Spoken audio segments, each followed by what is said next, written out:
अगर ये सरकार बनाने में सफल होंगे तो इंडिया गठबंधन सरकार बनाएगी। हम सड़कों पर संघर्ष करेंगे, नरेंद्र मोदी को 5 वर्ष तक हम सोने नहीं देंगे। नीट में जो मेडिकल कॉलेज हैं, ये मेडिकल कॉलेज तमाम भारतीय जनता पार्टी के तमाम सांसदों और मंत्रियों के हैं और नरेंद्र मोदी इन सब का संरक्षक है, इसीलिए पेपर लीक्स हो रहे हैं और कोई कारण नहीं है। ये सरकार ज़्यादा दिन तक नहीं चलने वाली है और ये सरकार मुझे लगता है अपने ही द्वंद्व से खत्म हो जाएगी। नरेंद्र मोदी को इस्तीफा देना पड़ेगा आने वाले समय में।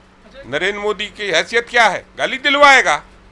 नरेंद्र मोदी अपमान जो करा रहे हैं उसका खामियाजा तुम्हें भुगतना पड़ेगा। तुम्हारे कार्यालयों पे ताला बंद होगा। लॉकडाउन में लोग मरे, जीएसटी के कारण कितने लोग फांसी चढ़ गए, नोटबंदी में कितने लोग लाइन में मरे, ऑक्सीजन की सप्लाई नहीं करा उसके कारण लोग मरे, वैक्सीन लगाया उसके कारण लोग मर रहे हैं। यही स्थिति रही तो अविश्वास प्रस्ताव तक सरकार गिर जाएगी। आप देख रहे हैं नेशनल दस्तक, मैं हूं आपके साथ अबरारुल हक रहमान।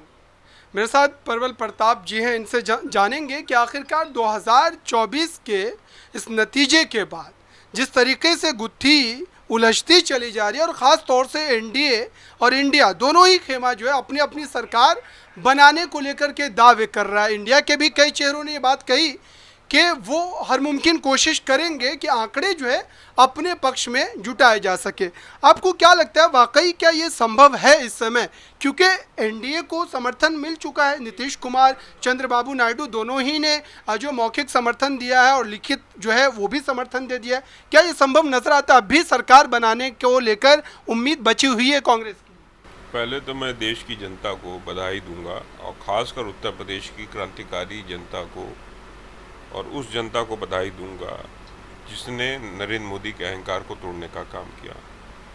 और कुछ सीटें हम हार गए, ज़बरदस्ती हराया। 3 सीटें तो मेरी जानकारी में है। बांसगांव है जिसमें हमारे कांग्रेस पार्टी के सरल प्रसाद लड़ रहे थे, उनको ज़बरदस्ती हराया गया।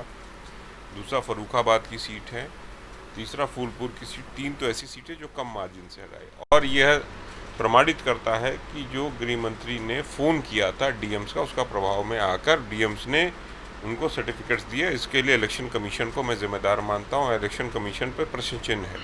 इलेक्शन कमीशन निष्पक्ष नहीं था और करीब करीब ऐसी पूरे देश भर में 10 से 12-20 सीटें हैं। तो नरेंद्र मोदी की जो टैली 240 दिखा रही है वो नरेंद्र मोदी की टैली कम से कम 220 से नीचे जा रही है। तो पहली चीज़ तो देश की जनता को मैं बधाई दूंगा। खासकर मैं अयोध्या की जनता को बधाई दूंगा जिन्होंने नरेंद्र मोदी के उस अहंकार को तोड़ा जो वो परमेश्वर भगवान से ऊपर बनने की कोशिश कर रहे हैं, भगवान राम से भी बड़ा बनने की कोशिश कर रहे थे, वहाँ पर उन्होंने किया। देश की जनता को एक और बधाई कि संविधान को बचाने के लिए उन्होंने लड़ाई लड़ी। कुछ जगहों पे हम हार गए, कुछ कमियां हमारे अंदर रही होंगी, उसको भी हम करेंगे। और जो कमियां रही हैं इलेक्शन कमीशन, उस पर हम सवाल करेंगे। इसके साथ साथ जो पोलिस्टर्स थे जिन्होंने एग्जिट पोल्स किए थे, उन्होंने एक बहुत बड़ा गंदा खेल खेला जो ओपिनियन पोल्स के समय से चल रहा था। वो आपको 3 महीने पहले से ओपिनियन पोल के समय से भी यही खेल हुआ। और ये सारा जो एक्सिस माई इंडिया का प्रदीप गुप्ता है, ये आरएसएस का एजेंट है और मोदी का भी एजेंट है ये। साथ साथ पीयूष गोयल का ये चेला है ये। और इसके साथ सी वोटर का देशमुख और प्रशांत किशोर, ये सब के सब जो है ये मोदी स्लीपर सेल के सदस्य थे। और इन्होंने देश के अंदर एक माहौल बनाने के लिए कृत्रिम माहौल, मतलब आर्टिफिशियल एक माहौल नरेंद्र मोदी के पक्ष में बनाने की कोशिश की जो था नहीं ग्राउंड पे। उससे कुछ प्रभावित होकर कुछ फ्लोटिंग वोट्स इधर से उधर चले गए। अन्यथा मोदी के लिए 150 जो सीटें राहुल गांधी जी ने, जननायक राहुल गांधी जी ने दी थी, वही थी। कुछ 1-2 लोग जैसे योगेंद्र यादव हमारे साथ खड़े होकर भाजपा की सरकार बनाने का जो उन्होंने दुष्प्रचार किया, इसका भी कुछ रहा। नहीं तो नरेंद्र मोदी की सीटें 200 से नीचे आ रही थी। अच्छा, इस बार भी क्या आपने जिस तरीके से जिक्र किया चुनाव आयोग का, या फिर कहें कि कहीं ना कहीं गड़बड़ घोटाला हुआ, तो इस बार तो नतीजे आपके लिए बेहतर ही आए, तो फिर भी चुनाव आयोग को क्यों लपेटे में? बेहतर और बेहतर आ सकते थे। देखो 20 सीटें तो ऐसी हैं, मैं बता सकता हूं अभी आपको कि किन किन सीटों पर मार्जिन्स मैं बता सकता हूं। और उसको कल डाटा शीट्स भी मैंने निकाली है और वो डाटा शीट्स मैं निकाल कर आपको पढ़ भी देता हूँ, बता ही देता हूँ, आपको भी जानकारी हो जाएगी और आपके दर्शकों के लिए भी जानकारी हो जाएगी। पहली है जयपुर रूरल यानी जयपुर ग्रामीण, राव राजिंदर सिंह है भाजपा के, उनको मिला 6,17,877 वोट। अनिल चोपड़ा है हमारे कांग्रेस पार्टी की, जिनको मिला 6,16,262 वोट। मार्जिन है 1,615। जी। दूसरा वेस्ट बंगाल में बिशुनपुर है, खान सुमित्रा है बीजेपी की, उसको मिला 6,80,130 वोट। और सुजाता मंडल टीएमसी, उसको मिला 6,74,563 वोट। मार्जिन है 5,567 वोट। महबूबनगर है तेलंगाना में, अरुणा डीके है बीजेपी की, 5,10,474। और हमारे सीवीसी रेड्डी हमारे कांग्रेस के सचिव हैं, उनको मिला है 5,06,247 और मात्र 4500 वोट। इसके अलावा जो है फूलपुर में प्रवीण पटेल हैं, उनको 4,52,000 बीजेपी को मिला है। और हम अमरनाथ मौर्य समाजवादी पार्टी, उनको 4,48,000, मार्जिन है 4,332। और ये वो सीटें हैं जिसमें वही आगे चल रहे थे, बाद में मतगणना रुकवाई गई। मुकेश राजपूत हैं फर्रुखाबाद में बीजेपी से, उनको मिला 4,87,963।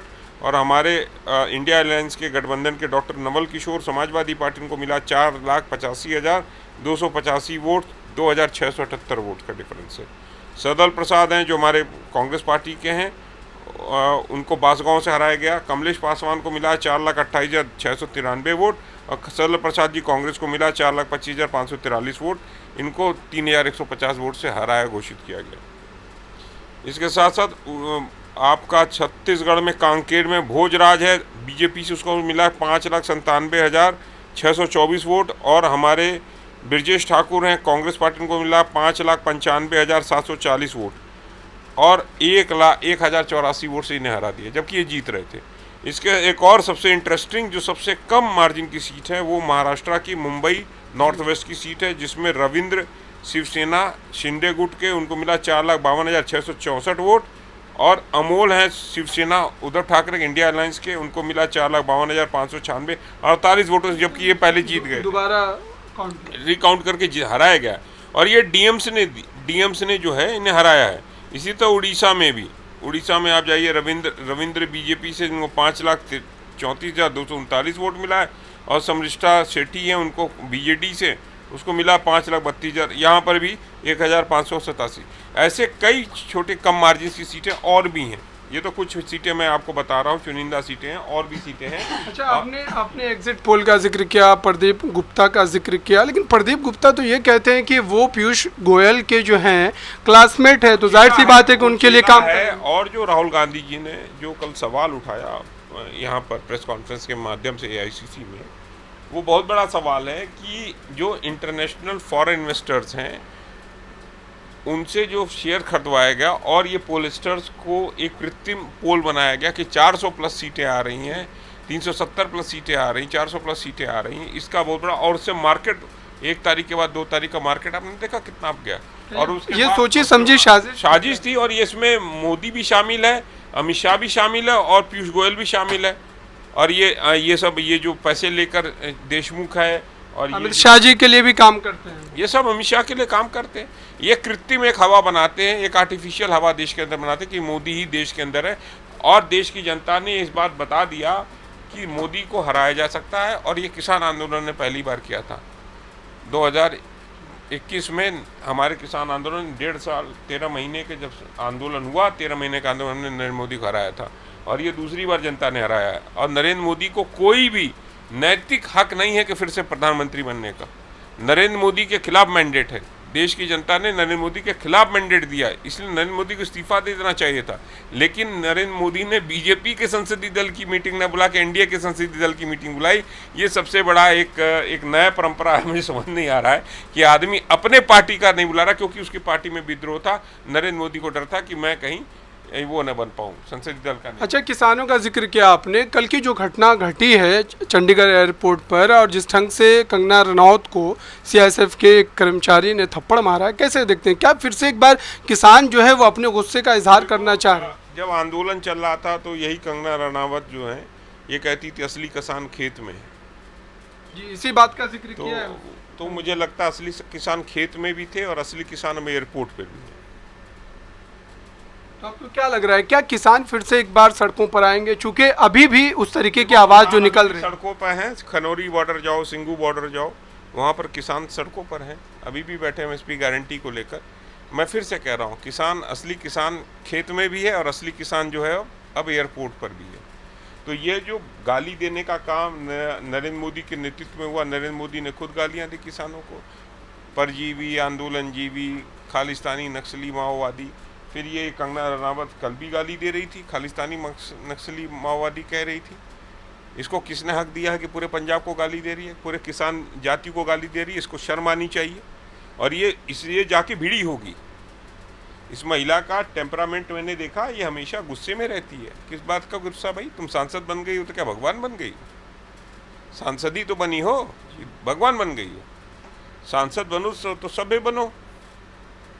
डाउट भगवान बनने का इस बार का सपना अयोध्या वासियों ने तो तोड़ दिया। और अयोध्या का जिक्र आया तो पापा की जो परी हैं ये, इनके पापा तो अयोध्या में कुछ गड़बड़ नहीं हुआ था तो ये इनके पापा तो हार जाते बनारस में ही। तो पापा की परीओं का दिमाग जो है ज़्यादा है। एक पापा की परी हार गई, एक पापा की परी बची हुई है अभी। अमेठी का जिक्र, अब जिसका भी जिक्र समझ लो। चलिए तो अमेठी पर खुल करके ही बात कर लेते हैं। अमेठी में जो केएल शर्मा की जीत हुई, ये हल्ला करती रहती, पापा ने वार रुकवारी, वो वाली परियां हैं ये। अमेठी में बड़ी जीत की वजह क्या जो है आपको लगता है? गलत इन लोगों ने, बहुत ही गलत इन्होंने वो किया है।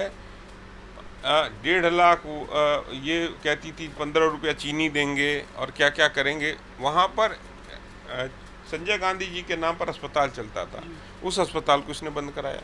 तमाम योजनाएं जो वहाँ चल रही थी उन योजनाओं को बंद कराने का काम किया। तो वहाँ के लोगों को गरीब बनाने का काम किया। और आज नरेंद्र मोदी ने एक बात कहा कि भगवान जगन्नाथ जो है गरीबों के देवता हैं।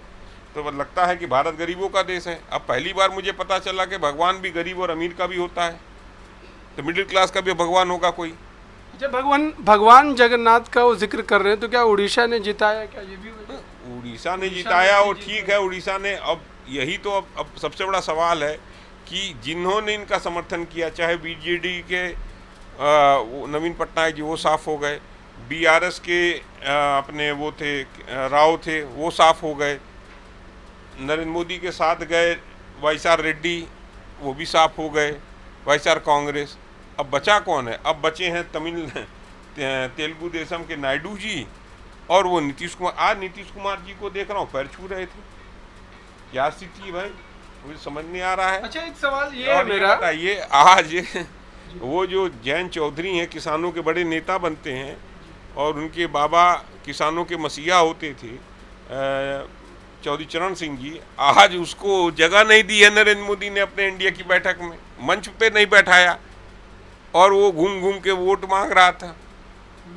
असली वारिस जयंत चौधरी के हम लोग हैं, उनके चौधरी चरण सिंह जी के हम लोग। जयंत चौधरी नहीं है असली वारिस, ये बात मैं बता दे रहा हूँ। फिर से मैं करेक्ट कर दे रहा हूँ कि जयंत चौधरी असली वारिस नहीं है चौधरी चरण सिंह जी का। असली वारिस हम लोग हैं जो किसान आंदोलन लड़े। प्रबल प्रताप शाही असली वारिस चौधरी चरण सिंह जी की लेगेसी के। हम लोग किसानों के आंदोलन को आगे बढ़ाएंगे, किसानों के हक की बात करेंगे। जयंत चौधरी तो जगह नहीं प्राप्त कर पाए, तो जयंत चौधरी क्या एमएसपी गारंटी दिलवाएंगे?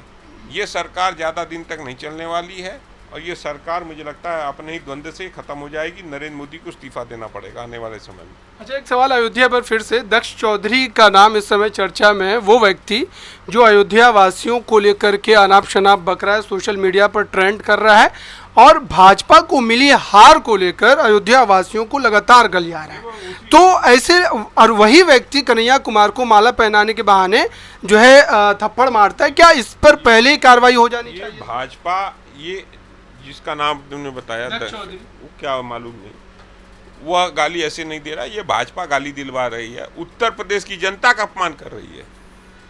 उत्तर प्रदेश की जनता को गाली देने का काम कर रहे हैं सर। और उत्तर प्रदेश की जनता, नरेंद्र मोदी को मैं बताना चाहता हूँ, उत्तर प्रदेश की जनता क्रांतिकारी जनता है। ये अंग्रेजों को उठा के फेंक दिए, तो तुम्हारी क्या हैसियत है? अभी तो तुम्हें 33 सीट पर लाए हैं, 16 सीट तुम बसपा के कारण जीत गए और 5-6 सीटें तुम जिलाधिकारियों के कारण जीत गए। तुम्हारी तो सीट 10 भी नहीं आती और तुम खुद हार जाओगे। और मैं नरेंद्र मोदी को बता दे रहा हूं कि 2029 में तुम्हारा खाता नहीं खुलेगा उत्तर प्रदेश में, और 2027 के इलेक्शन में भी तुम्हारा खाता नहीं खुलेगा। उत्तर प्रदेश की जनता का अपमान कर रहे हो तुम, इसका खामियाजा नरेंद्र मोदी तुम्हें भुगतना पड़ेगा, भारतीय जनता पार्टी को भुगतना पड़ेगा और आरएसएस को भुगतना पड़ेगा। मैं उत्तर प्रदेश की जनता को आह्वान करता हूं आपके चैनल के माध्यम से कि इनके कार्यालयों पे ताला मार दो और भारतीय जनता पार्टी आरएसएस के कार्यालयों का घेराव करो और इनके कार्यालयों पे ताला मारो, उठा के फेंक दो इन सबको बाहर। उत्तर प्रदेश के उत्तर जनमत प्रदेश की जनता का अपमान करने वाला ये भारतीय जनता पार्टी नरेंद्र मोदी करवा रहा है। इसके कार्यालयों पे ताला मारो। देश की उत्तर प्रदेश की सम्मानित जनता को मैं कहना चाहता हूँ, ये उत्तर प्रदेश क्रांतिकारी जगह है। यहाँ पे मंगल पांडे पैदा हुए हैं, यहाँ चित्तू पांडे पैदा हुए हैं। नरेंद्र मोदी की हैसियत क्या है? गाली दिलवाएगा, अच्छा हम लोग गाली सुनेंगे। एक बागी बागी बलिया की जगह है वो, तुम गाली दे दोगे? अयोध्या क्या नरेंद्र मोदी के पहले नहीं थी? हजारों सालों से अयोध्या और काशी सब है। तुम नहीं जाओगे तो क्या मर जाएंगे अयोध्यावासी? मत जाओ। कौन तुम्हें बुला रहा है? अयोध्या और काशी कोई नहीं बुला रहा है, मत जाओ। हजारों सालों से लोग जीते हैं, हजारों सालों से जीते रहेंगे। एक चीज याद रखना हमेशा, नरेंद्र मोदी अपमान जो करा रहे हैं उसका खामियाजा तुम्हें भुगतना पड़ेगा और तुम्हारे कार्यालयों पे ताला बंद होगा। देश की सम्मानित जनता और उत्तर प्रदेश की सम्मानित जनता तुम्हारे कार्यालयों पे ताला जड़ देगी। और मैं आह्वान करता हूं उत्तर प्रदेश की महान जनता से कि इन भारतीय जनता पार्टी के कार्यालयों का, जिला कार्यालयों का घेराव करो और इनके ताला बंद कर दो। तब ये मानेंगे, तब ये सुधरेंगे। ये लातों के भूत है, बातों से नहीं मानते। अच्छा, नैतिकता के नाम पर जो इस्तीफा देने की एक होड़ चली है भाजपा में, देवेंद्र फडणवीस और इस्तीफा देना चाहिए। पहले नरेंद्र मोदी को इस्तीफा देना चाहिए। उसकी गलत नीतियों के कारण ही आज वो पार्टी उसकी हारी है। तो पहले जिम्मेदारी नरेंद्र मोदी की है, बाकी तो बाद में आती है। नरेंद्र मोदी का अहंकार ने नरेंद्र मोदी को हराया है। नरेंद्र मोदी ने अहंकार किसके साथ किया? भगवान राम से। नरेंद्र मोदी ने अहंकार किया किसानों के साथ, अपमानित किया। नरेंद्र मोदी ने किसानों को मरवाया। नरेंद्र मोदी ने अग्निवीर योजना के कारण तमाम नौजवान मारे गए, आत्महत्या कर ली। पेपर लीक हुआ, लोग मरे। लॉकडाउन में लोग मरे। जीएसटी के कारण कितने लोग फांसी चढ़ गए। नोटबंदी में कितने लोग लाइन में मरे। ऑक्सीजन की सप्लाई नहीं करा, उसके कारण लोग मरे। वैक्सीन लगाया, उसके कारण लोग मर रहे हैं। और उसने जो है रेमडेसिविर जो कंपनी है जो बनाती है जाइडस केटला, उससे करोड़ों हजारों करोड़ रुपया लिया इसने घूस, और उसके बाद उसको काला बाजारी करने उससे करोड़ों लोग, लाखों लोग मरे। फिर भी सरकार तो बना रहे। अरे कौन सरकार? ये लंगड़ी सरकार है, बेईमानी की सरकार है। अभी देख लेना, अविश्वास प्रस्ताव तक मुझे लगता है यही स्थिति रही तो अविश्वास प्रस्ताव तक सरकार गिर जाएगी। अच्छा, इस बार जो है कांग्रेस इंडिया गठबंधन मजबूत विपक्ष बन करके रह जाएगा या सरकार बनाने को लेकर के कदम संघर्ष करेंगे? अभी इनको हम देख रहे हैं। अगर ये सरकार बनाने में सफल होंगे तो इंडिया गठबंधन सरकार बनाएगी, पहली चीज। दूसरी चीज, हम सड़कों पर संघर्ष करेंगे। नरेंद्र मोदी को 5 वर्ष तक हम सोने नहीं देंगे। और ये नीतीश जी को क्या मना पाइएगा? नीतीश जी को नीतीश जी को आना होगा, आएंगे।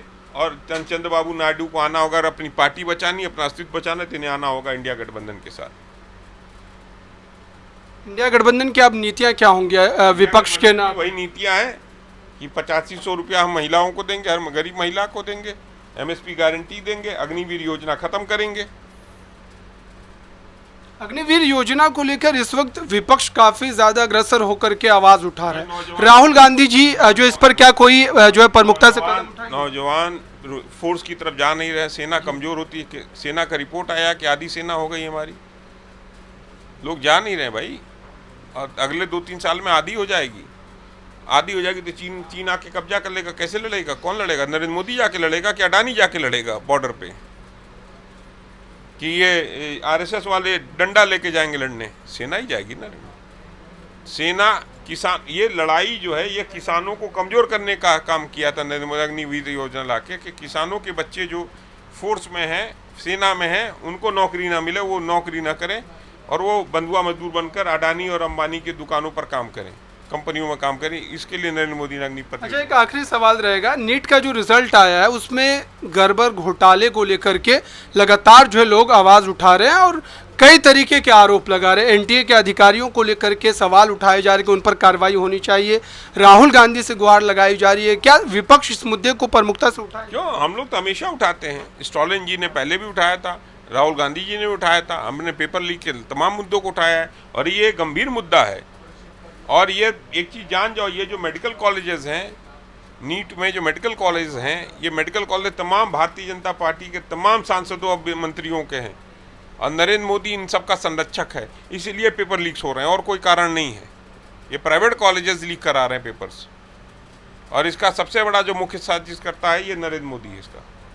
अच्छा, क्या आखिरी सवाल रहेगा आपसे, अब इंडिया गठबंधन जो है अभी भी बैठकों का दौर जारी है, इंडिया गठबंधन का भी, एनडीए का भी, क्या लगता है आखिरी उम्मीद क्या अब भी बची हुई है या विपक्ष में ही रहे? नो कॉन्फिडेंस मोशन जो अविश्वास प्रस्ताव होता है, विश्वास प्रस्ताव पहले पारित हो जाए, देखा जाएगा। पहले अभी तो बहुत गंगा में पानी बहेगा, अभी तो शपथ होगा, शपथ का विश्वास प्रस्ताव होगा, विश्वास प्रस्ताव जीतेंगे, अगर हार जाएंगे तब सरकार बना लेंगे। हमने दे दिया है मौका इनको, बनाओ सरकार, लंगड़ी लूड़ी सरकार बना के देख लो। और अगर ये सरकार बनाना सफल रहेंगे, जनादेश में काम नहीं कर पाएंगे, तो हमारा सबसे बड़ा कर्तव्य है विपक्षी दल का कि हम देश को स्थायी सरकार देंगे। चलिए, बहुत बहुत धन्यवाद। तो ये हमारे साथ थे प्रबल प्रताप जी, अपनी बातों को प्रमुखता से रख रहे थे और जाहिर सी बात है कि इस समय चुनावी नतीजों के बाद जिस तरीके से माहौल गरमाया हुआ है और सियासी तौर पर लगातार जो है हर पक्ष, या इंडिया गठबंधन की बात करें, एनडीए की बात करें, दोनों ही अपने जो है पक्ष में आंकड़े जुटाने की कोशिश कर रहा है। लेकिन देखना होगा कि आखिरकार ये जो कई बड़े सियासी दावे इस समय सुनने को मिल रहे हैं वो किस अंजाम तक पहुंचते हैं। जुड़े रहिए नेशनल दस्तक के साथ। मैं कैमरामैन आशीष के साथ अबरारुल हक रहमान। नेशनल दस्तक की आपसे गुजारिश है कि अगर इसको बचाना चाहते हैं तो नेशनल दस्तक को सब्सक्राइब करने के लिए रेड कलर के सब्सक्राइब बटन को दबाएं, फिर बेल आइकन की घंटी दबाएं। नेशनल दस्तक को बचाने के लिए बहुत जरूरी है कि हर खबर को शेयर करें, लाइक करें, कमेंट जरूर करें।